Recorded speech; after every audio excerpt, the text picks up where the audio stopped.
구독, 좋아요, 알림 설정까지 부탁드립니다. 네, 안녕하세요, 로이오드입니다. 반갑습니다. 또 영상을 통해서 뵙게 됐는데 저희 혹시 댓글 달린 거 보셨어요? 아니요, 저는 아직 확인 못했어요. 저희 와이프 댓글 말고 저희 집사람이 엄한 무슨 뭐 김 붙었다 얼굴에 쓸데없는 댓글 단 거 말고는 첫 댓글로 달린 건 역시나 화제가 되는 민식이법 관련해서 지난번에 민식이법 좀 다뤘었는데 확실히 그거에 대해서 조금 뭔가 문제가 있다, 너무 악법이다 이런 거를 해서 독소 조항이지 않느냐. 그러니까 시속 1km로 달리다가 사고를 내도 여전히 처벌될 수 있다는 부분이 문제다. 그래서 이거를 만약에 헌법재판소로 가지고 가면 어떻게 될 것이냐, 뭐 그런 문제를 이렇게 물어봐 주셨는데 혹시 생각을 해보셨는지 모르겠는데 제가 보기엔 쟁점은 두 개 같아요. 일단 첫 번째로는 자기가 처벌이 될 상황이 아니면 위헌법률 심판 자청을 할 수가 없죠, 신청을. 그렇죠. 그러니까 제가 일반인이 그냥 이 법은 악법입니다 하고 헌법재판소에 가져갈 수가 없어요. 자기가 실제로 그 법 조항을 적용받아서 처벌되게 된 그 재판에 있어서 저희가 법원에다가 헌재에 이렇게 신청을 해주세요라고 하는 겁니다.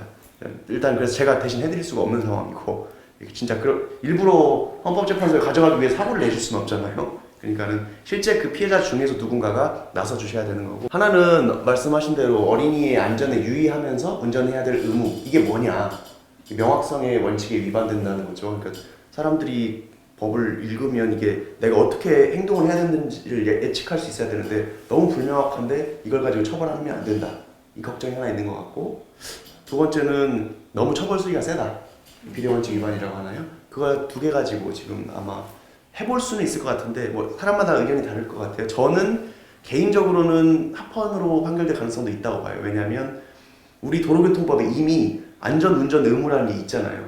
근데 그냥 되게 일반적인 추상적인 조항이거든요. 모든 운전자는 뭐 안전하게 운전해야 할 의무가 있다. 근데 이걸 위반했을 때도 일정한 제재, 처벌 규정이 있기 때문에 이미 안전운전 의무라는 걸 위반하면 처벌하는 도로교통법이 있기 때문에 그것도 합헌으로서 명확성 원칙에 위배되지 않는다고 보는데 굳이 민식이법 특가법만 명확성 위반이라고 봐서 위헌이라고 볼까? 저는 조금 의문이 들긴 합니다.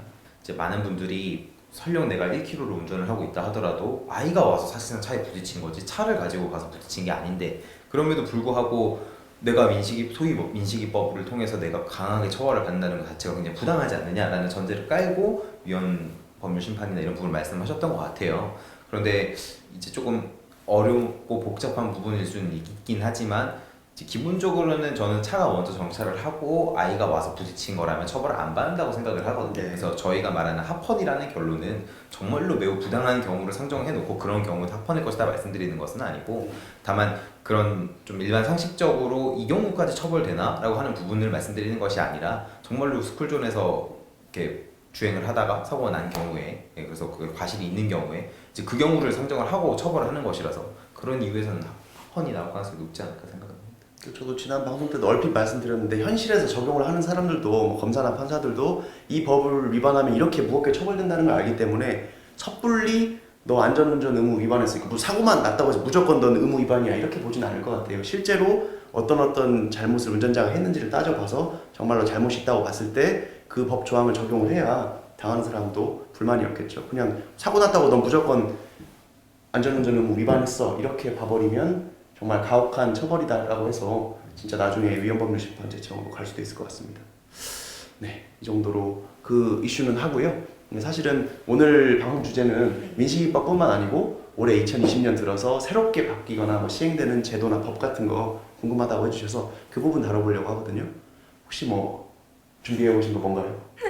네, 뭐 조금 보면서 말씀드려야 될 것 같아요. 네. 그래서 뭐 산업안전보건법 먼저 이제 말씀드리고자 하는데요. 네. 지금 뭐 말씀드릴 내용은 뭐 저희가 뭐 추가적으로 좀 부연하는 부분이 있겠지만 일단 법제처에서 이제 상반기 주요 법령 관련된 부분에 대해서는 뭐 매 분기마다 발표를 하는 걸로 알고 있고 저도 그 부분을 참고를 했습니다. 네. 그래서 우선은 산업안전보건법이 개정이 됐고 이제 오늘부터 시행이 됩니다. 오늘이 지금 1월 16일인데요. 오늘부터 시행이 되는 걸로 알고 있고, 이제 시행되는 법령에서는 법령 보호 대상이 기존에는 근로자였어요. 그러다가 이제 오늘부터는 노무를 제공하는 자로 확대를 해서요. 이제 기존의 근로자로 보호를 받지 못했던 뭐 택배 기사나 네. 아니면 뭐 퀵서비스 뭐 기사, 화물트럭 기사 대리운전 기사, 그다음에 뭐 요즘에 문제가 많이 되기도 했죠. 뭐 배달 노동자, 뭐 캐디 이런 분들도 이제 보호 대상에 해당되도록 이제 법령이 변경돼서요. 오늘부터 시행되고 있습니다. 네. 저희가 뭐 질문을 해드려야지 그 다음 얘기를 하실 텐데 어떤 부분을 질문해드려야 될지 모르겠네. 혹시 뭐 준비해 오신 거? 일단 최저임금이 오를 것 같고요. 8,000 너무 당연한 얘기인가요? 네. 네. 8,500원 정도 되나요? 8,590원. 아 예. 저는 월급을 받는 입장이고 주는 입장은 아니라서 잘 모르겠는데 월급으로는 한 179만 원 이 네. 정도 그죠? 되나요? 180만 원 정도였던 네. 것 같아요. 네. 저희 사무실 여직원들도 저도 그 신경을 쓰거든요. 네. 혹시나 위배되지 않게. 네. 최저임금 관련해서는 작년에 한번 엄청나게 많이 올랐잖아요. 네. 뭐 10몇 % 정도 올랐죠. 네. 그래서 사실은 작년에 그 경영자단체에서 한번 이거 위헌이다라고 해서 헌법재판소에 가지고 갔었어요. 사건을. 이게 어떤 기업 경영의 자유와 뭐 재산권이나 이런 걸 침해하는 것이다. 근데 헌법재판소가 이건 뭐 과도한 제한은 아니다라고 사건이라고 판시를 했거든요. 그래서 참고로 그냥 말씀드리는 거고. 저는 재밌게 봤던 거는 그 대체복무제가 네. 시행이 되거든요. 그러니까 뭐라고 하죠 갑자기 그 여와의 증인 같은 분들 양심적 병역 거부 하잖아요. 그 집총 거부. 저희 친구도 사실은 한 명이 여와의 증인이어가지고 1년 6개월 깜빵 다녀왔는데 그 양심적 병역 거부를 하는 사람들이 그 기존에는 무조건 1년 6개월씩 형을 받았잖아요. 왜냐면 그것보다 적게 형을 받으면 다시 군대를 또 영장이 나와요. 그러면 또 거부하면 평생을 감옥에 살아야 되기 때문에 1년 6개월 이상 형을 받아야지 그 병역이 면제가 되거든요. 그래서 그동안은 항상 판사들이 1년 6개월 형을 때리는 사람도 있었고 어떤 분들은 자기는 차마 이거 판결 못하겠다고 질질 끄는 사람들도 있어요. 저는 사실 그 판사가 더 얄미운데 아니 이걸 빨리 판결을 해서 1년 6개월 형을 줘야 이 사람이 감옥에 갔다 와서 사회생활이 가능한데 자기는 차마 뭐 양심상 못하겠다면서 막 재판을 1년 넘게 끌어버리는 거예요. 그럼 이 사람은 1년 동안 소송해야지 뭐 군대도 못 가지 감옥도 못 가지 아무것도 못하고.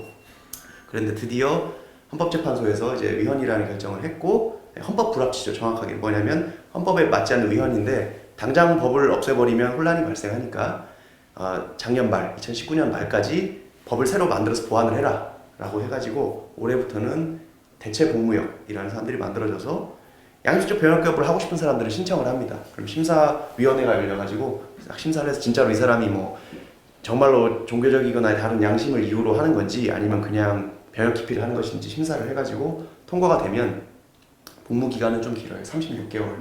네, 그래서 사실 뭐 법무관도 36개월 복무했잖아요. 저희 39개월 아니에요? 네, 저희도 36개월 이상 복무하긴 했었는데 이제 그분들은 합숙을 네. 해서 복무를 하게 되거든요. 그리고 하는 기관도 좀 삭막한 곳이죠. 교정시설이라고 해서 주로 교도소 같은데 아니면 나중에 이제 소방시설이나 이런 데서 할 것 같긴 한데 일단은 교도소 안에서 이제 합숙으로 36개월간 복무를 한다고 보시면 되고 비판적인 분들은 이제 하나는 이제 오히려 그 병역 거부를 싫어하는 분들은 뭐 군대 가는 사람들이 양심이 없는 거냐 뭐 이런 이야기부터 해가지고 반대가 많고 또 반대쪽에서는 36개월 동안 감옥에 있으라는 거는 낙인을 찍는 거다. 너무 복무 기간이 길다.